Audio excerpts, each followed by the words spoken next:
are back with Sharonda Brown in the studio to discuss her workshop, Get Out of Your Way, 5 Self-Sabotaging Behaviors to Let Go. So about that workshop, can you tell me about the response you've gotten so far from the first 2 that you've done here in St. Louis and in Detroit? I've gotten a lot of great responses because the workshop is designed to be a little more intimate.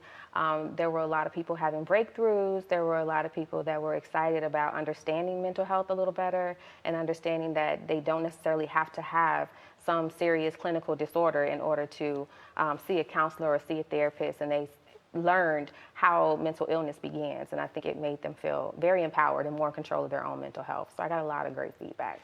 And of course, that's going to probably snowball into you doing more events, correct? Absolutely, absolutely. So I'll be in Chicago in April. I'll be doing this there. And then so I'm trying to pick up other cities as well. So I came back to St. Louis because I got a lot of good feedback when I was here before. So. Okay.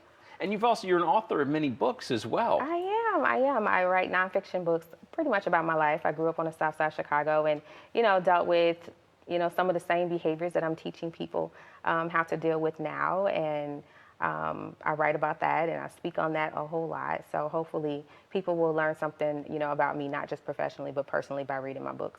So you've dealt with these behaviors yourself. Absolutely. Does that make this workshop maybe even more powerful because you can say, I went through that? Yes, absolutely. I think people want clinicians that they can relate to or that they see themselves in. And I think that that's where the change comes from for a lot of people when they're interested in, taking care of their mental health. Is the person helping me, are they relatable, and have they been there before? So I think that's very powerful.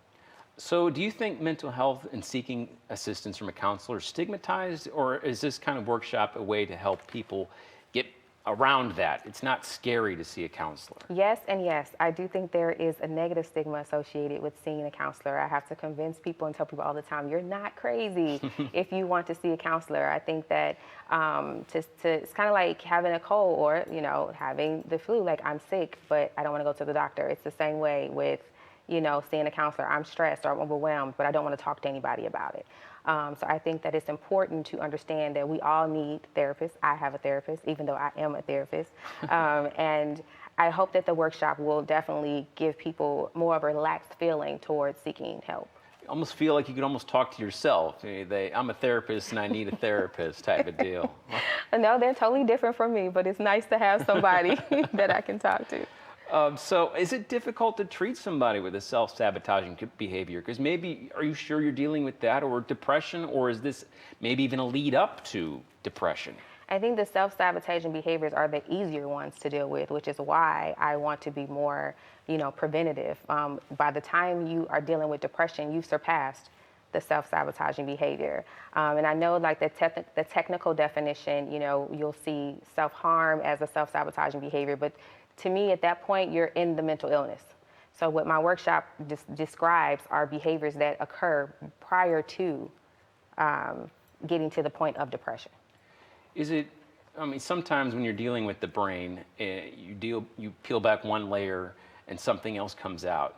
Is dealing with self-sabotaging behavior the same way? Maybe you get somebody to maybe start doing things, but then it opens up a new avenue that you didn't anticipate. Absolutely, and that's exactly how I designed my assessment, and that's what motivated me to design the assessment, because we started out with one thing. People will come to therapy thinking that, oh, I have anger issues. But what they find is that, no, your anger is a protector of your sadness. You're really depressed, but because you don't want to see yourself sad, because that's a weakness to you, you use anger to protect yourself. So as we pull back those layers, we learn so much about the client. And so I decided, well, let me do an assessment that'll help clinicians get to the layers before having to get to the diagnosis. And how do people, it is not free, but how do people register? They go online? They can go online to my website, sbrowncounseling.com, and then click on events and then register there, or they can find through Eventbrite. Just click in, type in Get Out of Your Way St. Louis, and it should come up. Excellent. Thanks so much for being on the show. No problem. Thanks for having me. Yeah, no problem. So the mental health workshop, Get Out of Your Way, 5 Self-Sabotaging Behaviors to Let Go, is in St. Louis Friday, February 21st, 2020 at The Heights in Richmond Heights. Now, The Heights is located at 8001 Dale Avenue, St. Louis, Missouri, 63117. For more information on the workshop, you can email info@sbrowncounseling.com, or again, you could register online there as well, and also at Eventbrite, as we just mentioned. But we'll be right back with more STL Live after this, though. Stay with us.